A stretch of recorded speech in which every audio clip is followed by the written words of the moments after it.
The camps of House Speaker Allan Peter Cayetano and Marinduque Congressman Lord Allan J. Velasco give conflicting statements on the term-sharing deal they discussed this week with President Duterte.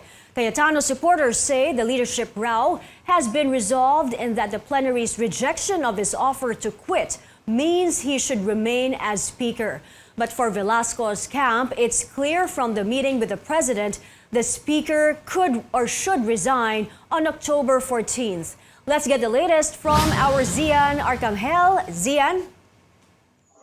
Velasco's allies are taking the heat as Cayetano supporters insist that the speakership fight is over and the incumbent is the clear winner. This afternoon, Juan Pacman Party List Representative Mikey Romero was removed as Deputy Speaker and replaced by Capiz Congressman Fredonil Castro, a Cayetano ally. Castro delivered a privileged speech earlier in the day, telling Velasco and his allies in no uncertain terms to resign from their leadership posts if they cannot cooperate with Cayetano. He says it was clear during Wednesday's session that majority of lawmakers want Cayetano to stay as Speaker. In that same session, 184 lawmakers rejected Cayetano's offer to step down.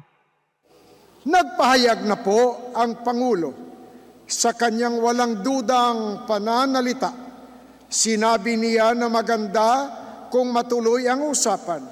Ngunit kung walang numero, walang boto, walang sumusuporta kay Congressman Velasco, hindi siya makikialam. If you are willing to be part of the team, I am sure you are welcome. If you are not, then you should step aside. But Oriental Mindoro Congressman Doy Leachon is not buying it. He insists the term-sharing agreement should be followed. The Velasco supporter argues that Cayetano's refusal to resign on October 14, as agreed by both contenders before President Rodrigo Duterte in a meeting earlier this week, is an affront to the chief executive. He called on Cayetano's allies to stop their political maneuvers and focus on passing the 2021 national budget. He says the president was clear during their meeting that the budget was be passed on time. Noong natapos na yung meeting, Rian, nauna kasi sina Speaker Cayetano, tapos lumabas, nandun pa kami. Tapos sabi ng, picture tayo. Nang sabi ng Pangulo, ay salamat, nawalan na ako ng sakit ng ulo, nagkasundo din kayo. So, I mean, very clear that there was an agreement before they left. We expect the Speaker to resign by virtue of his promise before the President that he will step down on October 14. To clarify the confusion, presidential spokesperson Harry Roque says he will talk to President Duterte next Monday. In an interview with CNN Philippines, Roque said he would ask if the president believes that Cayetano had already complied with the term-sharing agreement with his offer to resign. The next meeting I have with the president is this Monday, and I will inquire if he actually said this, because that's, I think, a very important issue to resolve, whether or not the president believes that the agreement that he has brokered has been implemented.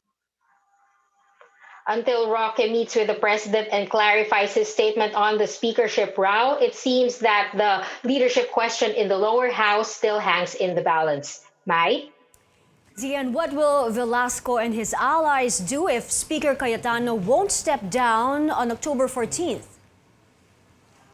Velasco's camp is saying that they are hoping for a peaceful transition of power on October 14 with Cayetano resigning as Speaker. But if Cayetano refuses to budge, Velasco's camp says that they will move to have the speakership, the post of the Speaker declared vacant. Now, it's important to note that both Velasco and Cayetano's camp say that they have the numbers to win the speakership fight. Cayetano says that the 184 lawmakers' support already shows that he has the majority of support in the House of Representatives, while Velasco's camp is saying that lawmakers already know that the agreement on the speakership, and they expect their colleagues to vote according to what the speakership agreement states. Mai?